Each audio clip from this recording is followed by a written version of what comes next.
So a lot has changed technically since Mortal Kombat. So the tech team's been hard at work with an all-new real-time lighting system. They have an all-new character material system, so the characters look really realistic.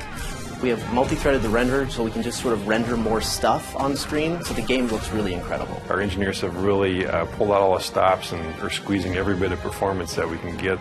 In comic books, the characters are very bold and bright and graphic because you're dealing with hand-drawn imagery, whereas in our game we have the ability to render materials and a lot of details. So what we're trying to do is make these characters feel as if they've stepped off the page. You can see the leather and the metal and the rivets and all the things that make their costumes have dimension and weight in the real world.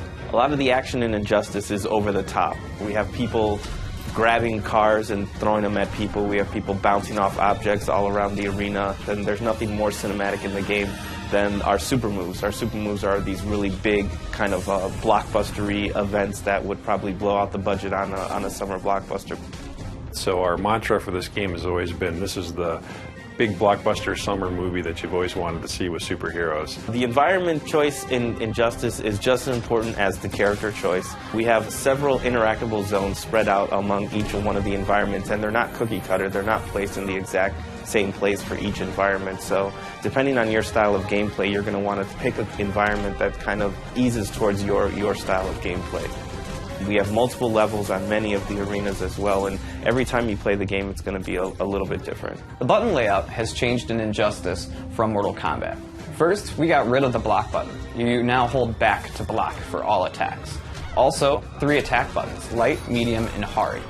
So the additional button we call the character trait button, and that's a specific attack designed to showcase each character. So in the case of Nightwing, he uses the button to switch between his collie stance using collie sticks and his staff stance where he uses a staff, and there's completely different attacks. In the case of Cyborg, he uses the button to sort of charge up his health, so you're going to get different effects for every character. The combo system in Injustice will feel very familiar. Instead of using a special move to start a combo, you actually will use your special moves to link combos. You can also cancel out of a combo to link into a level transition or into a pop-up. DC has been incredibly supportive on this project and actually pushing us to take things farther than we ever thought we'd be able to get away with. Superman in particular was fun to work on. We had a lot of freedom with trying things as far as materials and adding little armor bits and playing with the way that his logo ties into his cape, things like that, which normally you'd think you wouldn't have the freedom to play with such an iconic character, but DC was very supportive the whole way. The coolest thing about working on Injustice is obviously learning a lot more about the DC lore.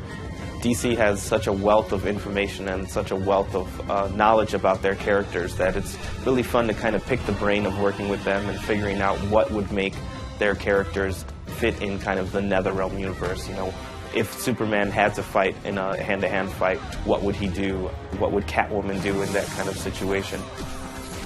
What excites me about working on Injustice is we get to play with superheroes. We get to make Superman, Batman, The Flash, Harley Quinn, characters that we've seen in cartoons and grown up with our entire lives. So to put fighting styles to each one of those characters and special moves has been really a privilege. Working on Injustice has been very exciting. I'm not the only comic book fan on the team, and for all of us, this is a lifelong dream to be able to work with these iconic characters that we've been reading about and thinking about all our lives, and to actually have a chance to put our stamp on it is a really exciting opportunity. So my favorite part about working on Injustice, and this is going to sound sappy, is I get to work with 2 great teams. I get to work with the NetherRealm team who made Mortal Kombat and the amazing talent here, as well as the awesome talent of DC Comics. And sort of that marriage between 2 awesome teams is what really keeps me coming to work each day.